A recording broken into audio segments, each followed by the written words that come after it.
In Haikyuu, many teams have a philosophy, like in last video where we covered Inarizaki's We Don't Need the Memories, or in the first video where we covered the topic of Nekuma's Connect philosophy. There are others like Date Tech's Iron Wall, Albert Josai's Rule the Court, or as we will be focusing in today's video, Shiratorizawa's Irresistible Force. Shiratorizawa is one of the best teams in the show. They got a whole season to themselves. Their match was one of the most hyped in the show. They have the #1 ace in the country. They are one of the best teams. Their coach is Tanji Washijo. He was a small player standing at 169 centimeters, or around 5'6.5", which makes me taller. Woo! He was a player who was solid, but due to his height didn't get much of an opportunity.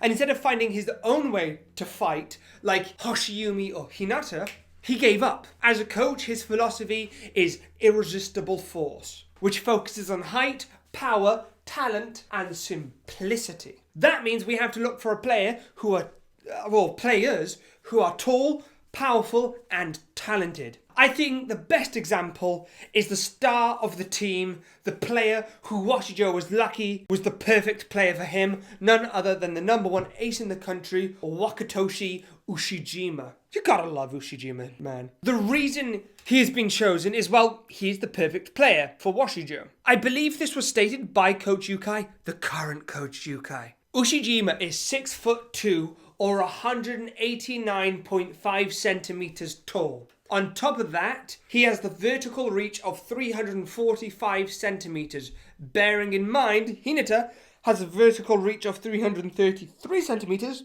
before learning the boom jump, and Hoshiumi, who has the boom jump, has a jump vertical of 342 centimeters. And they are both regarded to be two of the best jumpers in the entire show. I believe Ushijima has one of the highest, if not the highest, jump reach. Ushijima has been stated to have the perfect form a few times in the show and manga, if I'm not mistaken.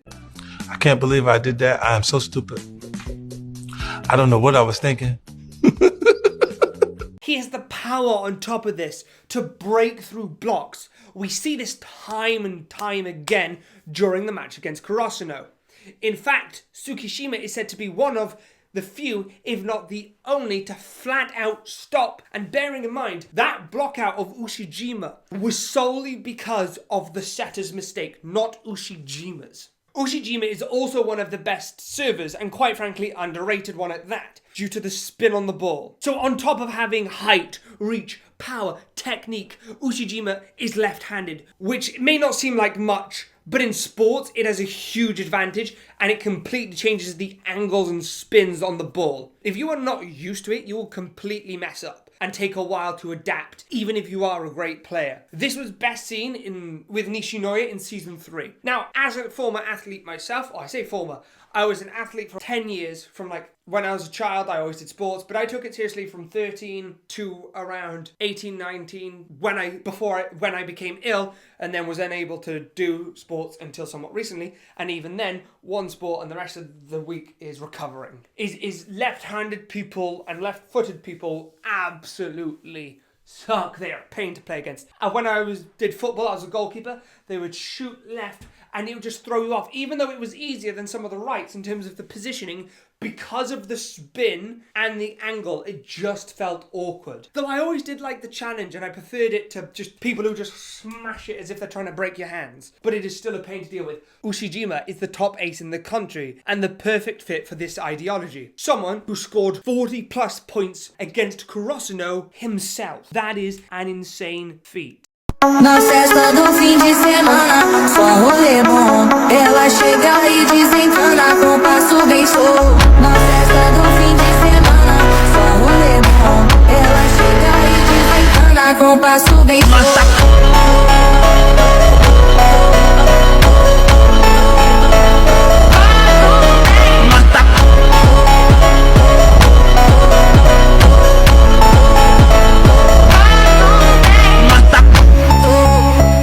For our two middle blockers, I have chosen one who is the centre of the Iron Wall, with the other being a main middle blocker for a team that is national contender if they hadn't already won it or won it after.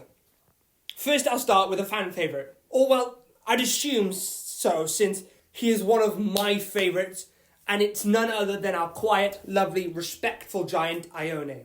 The key to date tech's Iron War, standing at 6'4", or 193.3 centimetres. Despite the common misconception that tall people are slow, for some strange reason, he is very fast, not only manoeuvring to block, but also with reactions. And when I say fast with quick reactions, I mean he was able to keep up with Hinata, more specifically Hinata's quick. And I'm not just talking about his normal quick, I'm talking about the freak quick. Paired with his height, his speed and reactions make him a very tough opponent, widely regarded as one of the top 3, if not the best, at blocking. Ione is just kind of built different. Look at him. Look at this fantastic beast of a man. He's got to have one of the strongest bodies in the show, in looks at least, and I think physically, with a vertical reach of 335 centimetres. On top of that, he is developing a jump serve. I'm not sure if he's developed it by his 3rd year or before, but I believe he used it in his 3rd year, so essentially kind of during the time skip period, he learned to do it then for his 3rd year. So I don't know if he can use it currently, but if he's able to use it for his 3rd season, I'm assuming he started to develop it in his 2nd. And I'd assume because he's got a jump serve, that makes him one of the best middles when it comes to serving. You can now see why someone like Ione is making the team. Like Ushijima, he is tall, he is powerful, he is skilled, he's got a good serve, and is simple in like the best way possible. Now, ironically, for the next middle, I included someone who was originally by mistake. Now, I hear you ask, how can you make a mistake? Ooh. Well, it's quite simple. I have the stupid.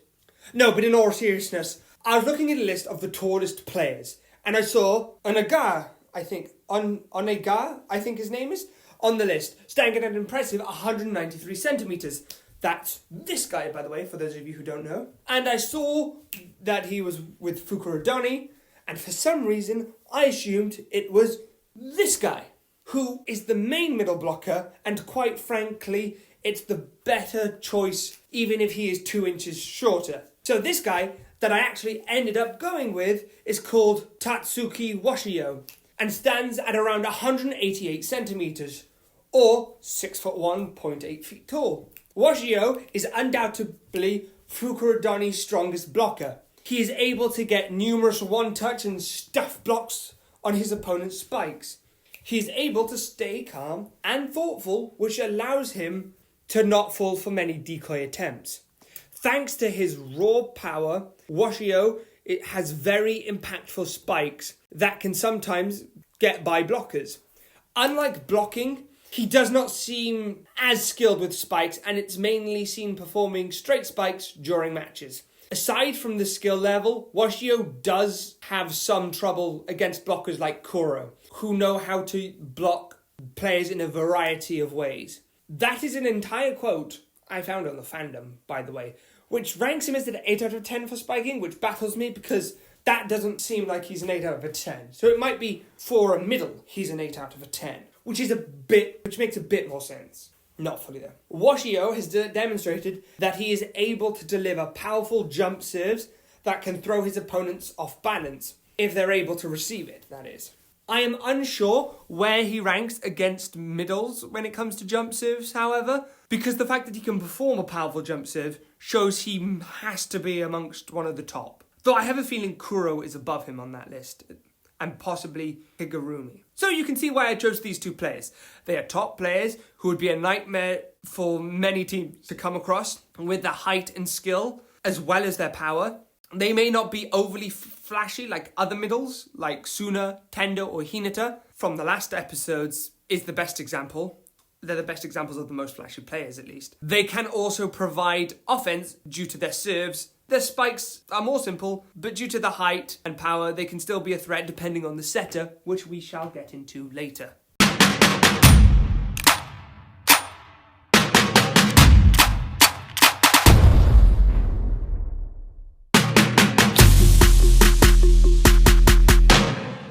Since we just covered our two middles, who are key parts of the defense, I think it's about time we cover the cornerstone of a team's defense, the defensive core, the libero, or libero. I don't know how people say it. It's changed all the time, I swear. At first, we started with the second best libero. A libero who is trained, experienced, honed in yaku. Not yakuza, but yaku. The last time round, we covered the third best libero. A player who is high on instinct, reactions, agility, speed in Nishinoya. So now I think it's only natural that we cover the best libero in the show. Itachiyama's very own Motoya Komori. We don't see enough of Komori. In fact, we barely see anything. So how do I know he's the best libero? How do we know? Well, it's stated that he is. Even though, being just a second year, he was invited to the All Japan's National Youth. Whatever it's called. I'm messing that up every time I say this, I tell you. We have data given to us where we see he's a better all-rounder with a 3 out of 5 in power, jumping and speed, and a 4 out of 5 in stamina, game sense and technique. Compare that to Yaku, who has 4 out of 5 in stamina, sense, technique and speed, but a 3 out of 5 in jumping and a 1 out of 5 in power. Or Nishinoya, who has 2 out of 5 in power, 3 out of 5 in technique, and 4 out of 5 in jumping and game sense, along with 5 out of the 5 for stamina. This may make the others look better, but he has less weaknesses. And on top of that, we have skill ranking. Yaku and Komori's, for example. Yaku's has an average of 7. Komori's has an average of 7.6. Komori seems to be a blend of Yaku's honed skill and experience and consistency with Nishinoya's instinct. But what shows his talent is his 10 out of 10 for serves receives, 9 out of 10 for digs, and 8 out of 10 for setting. On top of all of that, Komori is actually quite tall for a libero, standing at 180.2 centimeters, between 5'9 and 5'10, depending on if you want to believe Google or the fandom wiki. Considering Yaku is 5'5" and Nishinoya is roughly 5'2", 5'3", that shows how much taller he is than the rest of the liberos. So how is Komori the perfect match? Well, simply, he is tall, he is powerful for his position, which we know Washijo likes. He also keeps things simple, able to dig up spikes, as well as volley them accurately to the setter, giving them a nice pass, allowing the setter to have great conditions for his set. We also know he is amazing at serves receives, which is crucial in a game. Trust me, it is crucial. Whilst we haven't seen him in an actual game, from what we have, I feel like he'd be able to remain calm and aware, probably the most natural libero. And the reason I can say this is because I'm Batman. Batman, I live in the shadows. Justice! Forgot him! I need to go to the Batcave. Batman needs his supplies. Forgot him! Slide the battle! Forgot him! No, it's because if you've watched the training arc, a lot of the best players there look like everything's so easy to them. They're not tense, it's just so easy. It's almost like they're just enjoying themselves and know that they're the best. And he has that vibe too. I don't remember seeing him strain for everything. And despite being in a stressful situation, which it would be, he was still able to be aware of his surroundings, knowing someone was behind him and move out. And he was the first person we saw to do that. So this team is already shaping up. We have the number 1 ace, the number 1 libero, 2 of the top 10 middles, one playing for one of the best teams, the other being arguably one of, if not the best at blocking, and 2 options for outside hitter.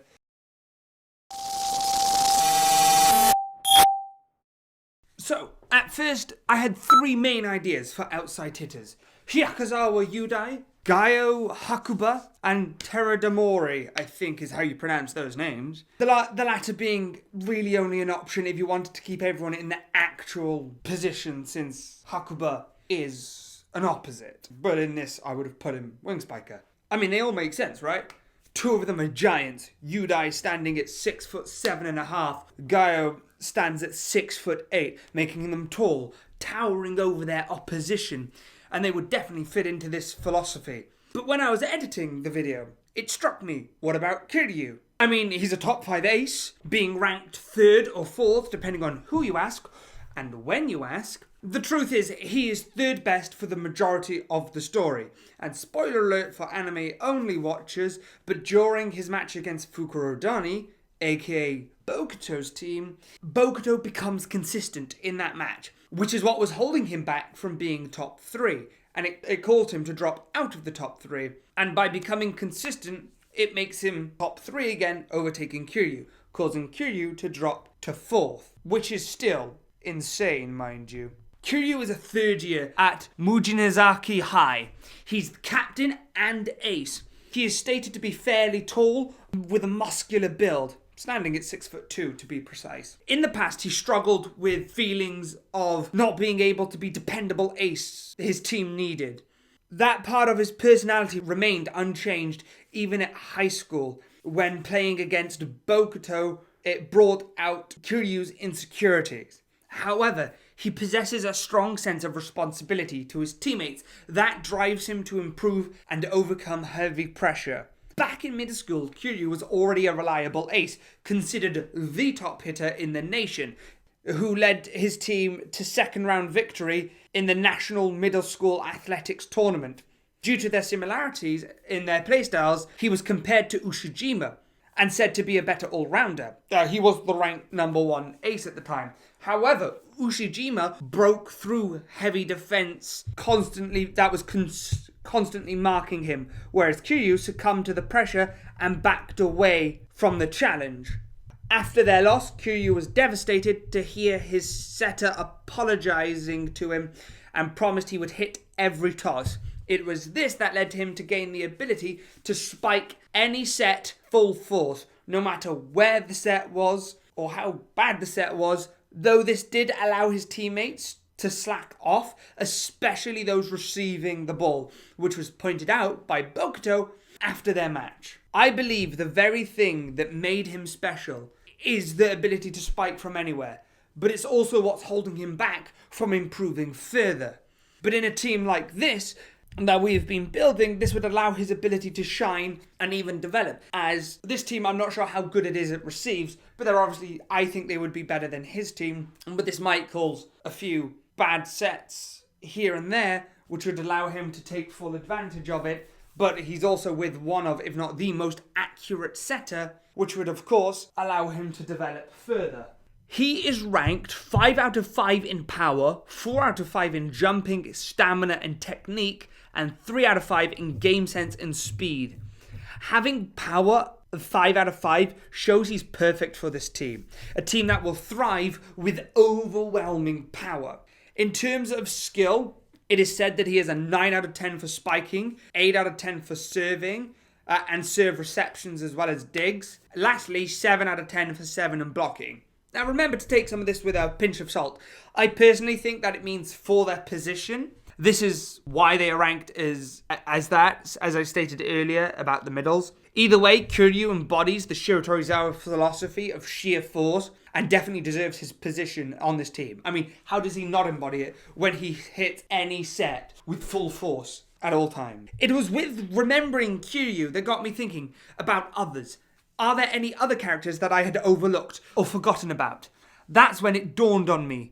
A player who I'd constantly overlooked, often thinking he was overhyped, and that is Asahi. For the longest time, I felt that he was overrated and that Tanaka was a better wing spiker than him.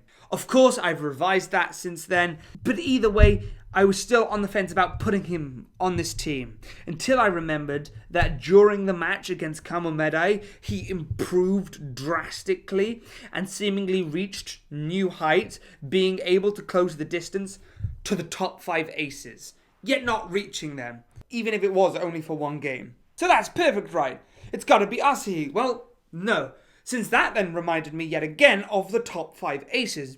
And who do we know who's tall, powerful, and a great player within the top 5? It's none other than the fraud.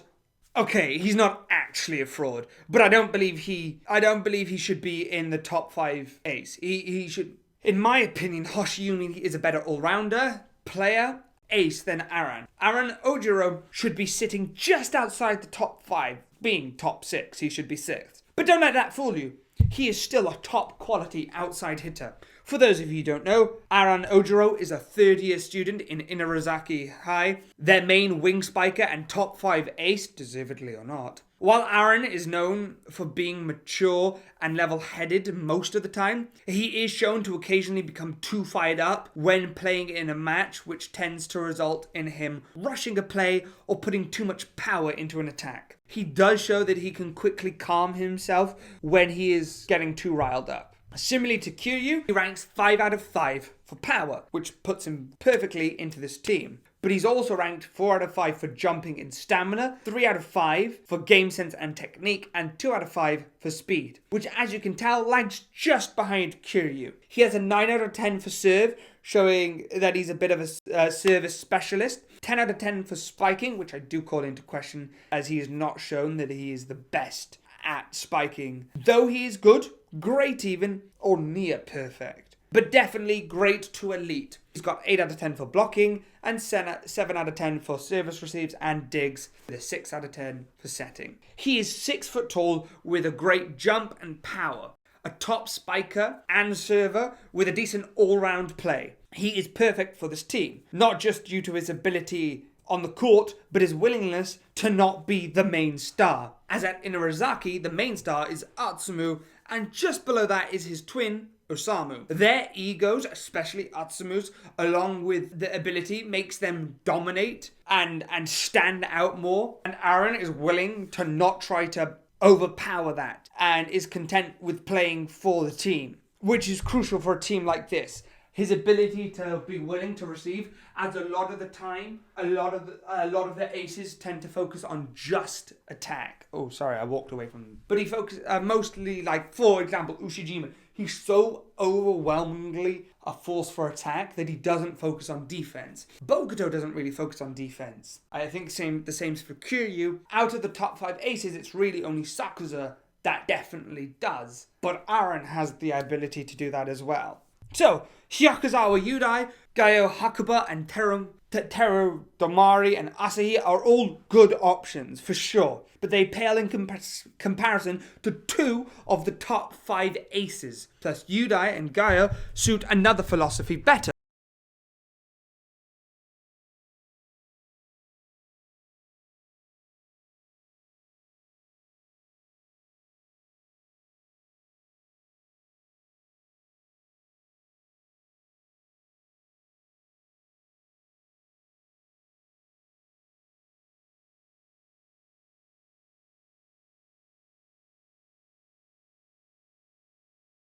Irresistible force is going to be a top 3 setter. The other half of the freak duo, a national level player, an under 18 Japan youth training camp representative, it's none other than Kageyama. He has insane stats with 4 out of 5 power, jumping, and speed, 5 out of 5 for stamina, game sense, and technique. Kageyama has a spike vertical of 337 centimeters and a block height of 320 centimeters. Kageyama has a serve rating of 10 out of 10, and of course the same with setting, 9 out of 10 for blocking, 8 out of 10 for spiking and digging, and lastly 7 out of 10 for serve receives. As you can see, he is one of the most talented players out there, a player that Oikawa considered a monster and inevitability. Kageyama's most prominent and praised skill is his ability to accurately determine a ball's trajectory and tossing it to the exact point. Combined with the fact that he can set from any angle at incredible speeds, this makes his sets almost impossible for his opponents to predict and counter. His pinpoint accuracy is a necessary component in Kageyama and Hinata's famous freak quick sets. He can calculate Hinata's exact spike point to send the ball straight to him at the perfect moment in time. Moreover, Kageyama uses his accuracy and fast handling of the ball for other purposes too, such as straight shots and setter dumps. Like Atsumu, Kageyama's sets are also easy to hit and give the hitters the impression that they've got better. Minus tempo quick strike, also known as god fast spike or freak quick or the oddball combo. This is an offensive maneuver developed by Kageyama and Hinata during their 3-on-3 match against Tsukishima, Yamaguchi, and Daichi. It combines Kageyama's setting talents with Hinata's speed, agility, and extraordinary jumping power. Kageyama uses his pinpoint accuracy to set the ball to Hinata's exact point. His toss is so accurate that Hinata can spike with his eyes closed, mainly in the beginning. Ever since the summer training camp, Kageyama has modified his toss so that it stops and falls around the spiker's hitting zone to give Hinata more control in mid-air. He also can send a toss close to the net for Hinata to spike straight down, as seen in the warm-up with Shiratorizawa. He is best known for his king's toss, which it causes the ball to go straight with a lot of force past through the spiker's point impact. Originally, his teammates found this sort of set impossibly fast to spike. The brutal force, Kageyama occasionally utilizes dump sets and rarely gets blocked. He's adept at finding the perfect moments to perform a dump set, often surprising both his opposition and teammates. He can also fake this setup to set up a short-range quick attack. Kageyama can also change his simple dumps into power tips. This knocks the ball off the blocker's hand, causing the ball to land on the outer edge of the court. After the summer training camp, Kageyama and Sugawara performed a tactic where they switch positions on the court, making Sugawara the setter and Kageyama the attacker. As this is a new strategy they developed, they do not get to use it often.